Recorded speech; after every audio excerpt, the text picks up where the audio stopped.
What exactly do we know about the short note that was written by Chris Watts on August 6th of 2018 that says, "To whom it may concern.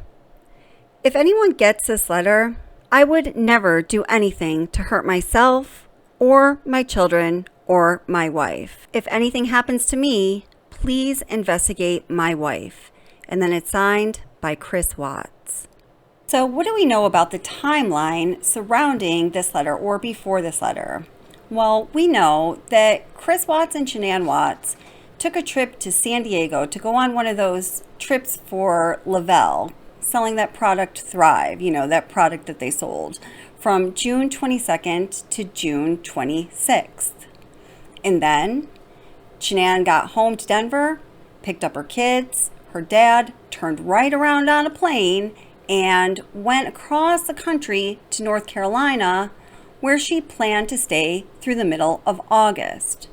Well, we know that according to Chris Watts and Nicole Kessinger's accounts at least, that they started talking in the beginning of June 2018.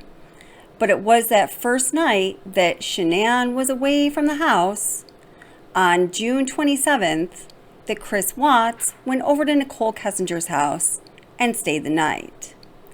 After that, as we know, their love affair was like flames ablazing, hearts and sparkles all over the place.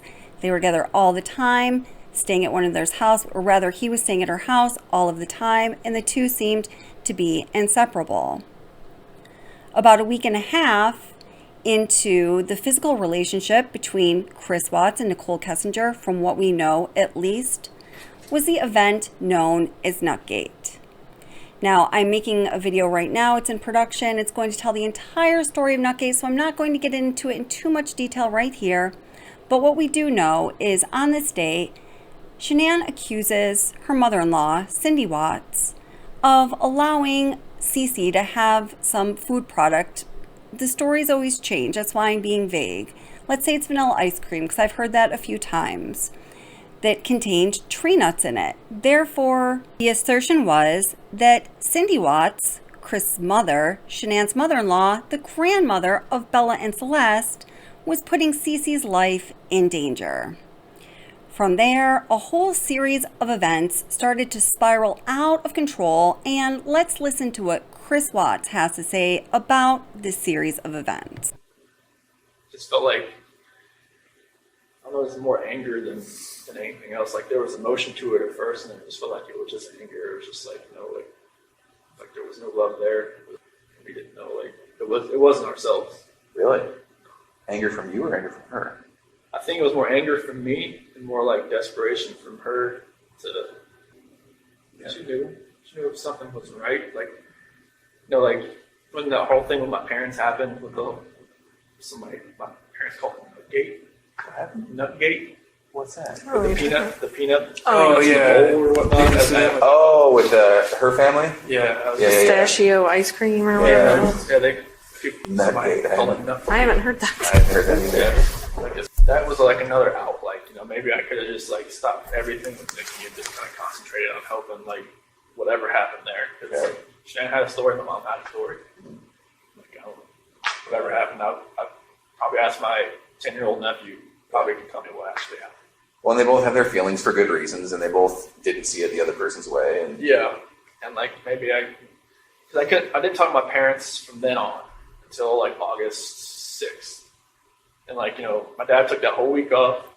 You didn't talk to your parents from then on? Yeah. Oh, okay. Yeah, because like Shanann was like, do not talk to them, do not call them, do not do anything.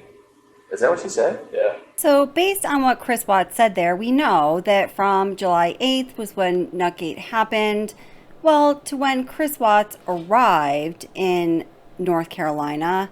He wasn't allowed to see his family, according to him, his parents. The kids weren't allowed to see his parents until August 6th. So what happened on August 6th? We know that he saw his family on August 6th, and we also know that this note was authored, according to the penmanship here, on August 6th.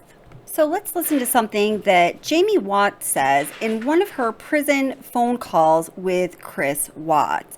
This is a very emotional part of the phone call and noticed what she mentions here.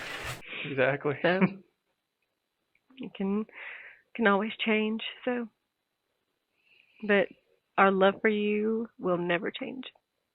Thank you. It means a lot to hear everybody say that. We mean it. We really mean it. So that's what love is, you know. That's what it is. Yeah.